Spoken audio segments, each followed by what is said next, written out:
49ers drafted me, it was like a dream come true. I always want to be a part of the Super Bowl champs, and this is my opportunity, and I'm definitely going to take advantage of it. When fans debate the greatness of Jerry Rice, the argument is not whether he's the greatest receiver who ever lived. It's whether he's the greatest football player who ever lived. Hell alone, end zone, touchdown, 49ers, Jerry Rice. 16 years, man. Been in the house like on Sundays. Right. No other place I'd rather be right now. Rice's dedication to his craft stretched well beyond Sunday afternoons. He had a purpose for everything he did, from the way he dressed. For me to play good, I got to look good once I hit the football field. To the way he practiced. I would prefer to catch the ball right here. If I catch it right here, I can put the ball away, also brace myself for the hit, and just roll up field and get ready to explode downfield.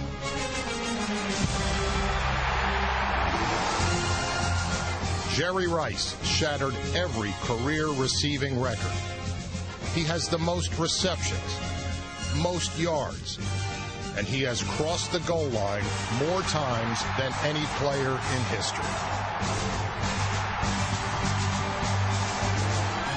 If you're going to be the best receiver to ever play the game, you're going to have to be able to take on the pressure of making the big plays. And Rice is there, and he's into the end zone. He's done it. The touchdown scorer of the century. Rice thrived in the big game, setting multiple playoff and Super Bowl receiving records. He appeared in 4 Super Bowls, winning 3 of them with the 49ers, and was named MVP of Super Bowl 23. And the 49ers have won the Super Bowl. And he has sure come a long way from Mississippi Valley State. Please, ladies and gentlemen, welcome to the stage the class of 2010 Hall of Famer, Jerry Rice. Hey, Steve, how you doing? How you doing, buddy? Congratulations. All right. Thank you, guys.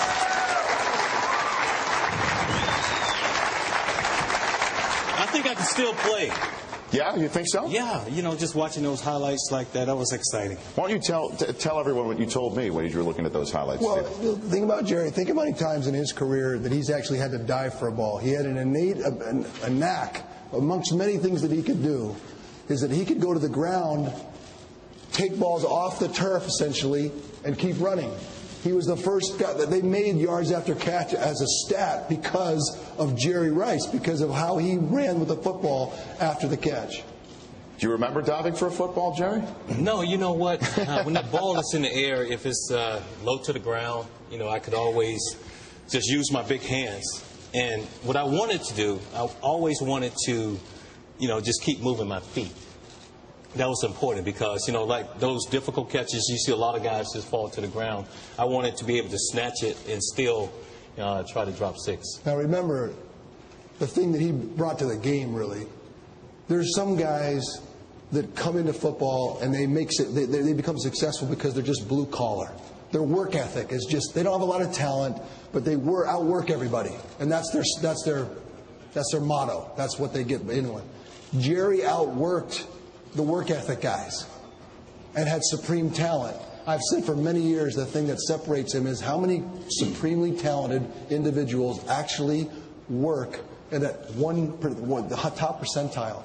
Not many. Usually if you're really talented, you think, nah, I'll get him, no problem. And I just, honestly, for the world, his work ethic, to my mind, Jerry, and I think for our team, he was the guy that decided that every catch, I'm running to the end zone, and we'd wait for Jerry to come back. In practice, you're talking about. In practice, and then pretty soon, everybody was doing it. And pretty soon, it was our motto. And pretty soon, it came out on the field. Well, that was the purpose behind that, because I felt if you caught the ball, now, what you wanted to do something with the football. So it was automatic during the game. And Roger Craig started doing it, Brent Jones, Tom Rathman. It caught on. It caught on. And everybody, it's like, when someone caught the football, you had someone downfield that was in position to make that block. And so it was a purpose behind that. Where did that work ethic come from, Jerry? I think it came from my parents, what they instilled in me. And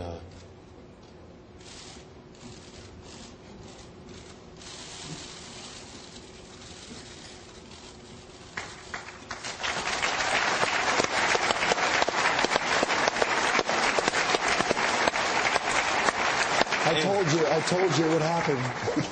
What? I warned him of this. Of this very moment? Yeah. It happens, but it's fantastic that it happens. But it just comes flooding back. So what did they instill in you? Oh, my God.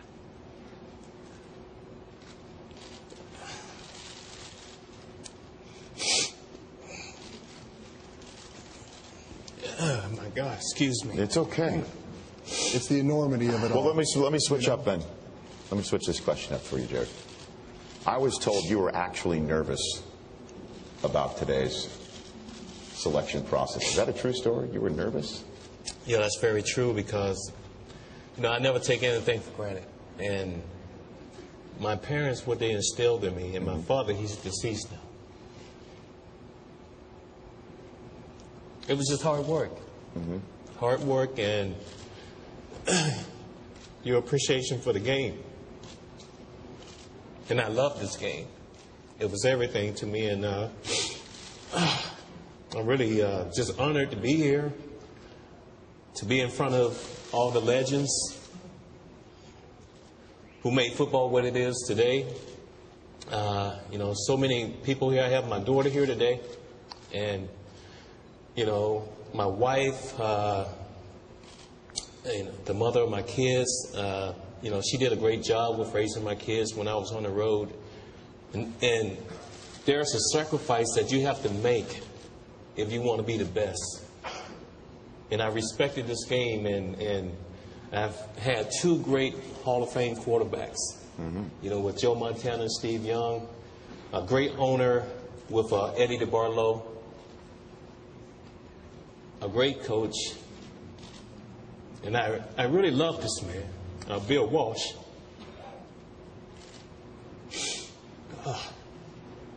He meant the world to me too, and we went out there, we worked, and we played the game the right way. One of my favorite memories, we just won the Super Bowl in 1995. It's January of 1995. And I went back down to the facility in Santa Clara to pick up some stuff that I left behind. Maybe 3, 4, 5 days later. And I look out on the field. No one's around. Everyone's gone three ways to the wind after the Super Bowl. And Jerry Rice is out there running wind sprints. It gives me tingles thinking about it. Because that's leadership when no one's around. That's leading other men. That's what football's all about, is leadership. And you lead by not when other lights are on. And that's honestly one of my cherished memories of Jerry, is peeking out the back.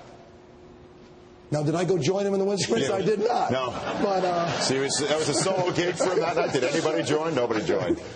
Jerry, the poor receivers that came to the 49ers, it was a personal vendetta for Jerry to make sure he worked them into the ground. But I felt it was important for me to set the example, because I knew those younger guys, they were watching. And if I didn't set the example, then they wouldn't give their all in all, because we had veterans. When I came in, Joe Montana, Ronnie Lott, Roger Craig, just so many great players. And I was just honored to be in that locker room with those guys and to be on the field with those guys. So it was all about passing on that torch. And I was able to do that. And then this guy came along, and he was known as a running quarterback when he first came into the league, but then he wanted to become much more of a passer, and we were able to do some great things. And I think we scored, so many touchdowns, and until Peyton Manning and also Marvin Harrison came along, and they broke our record. And now, just like Steve Young, Hall of Famer.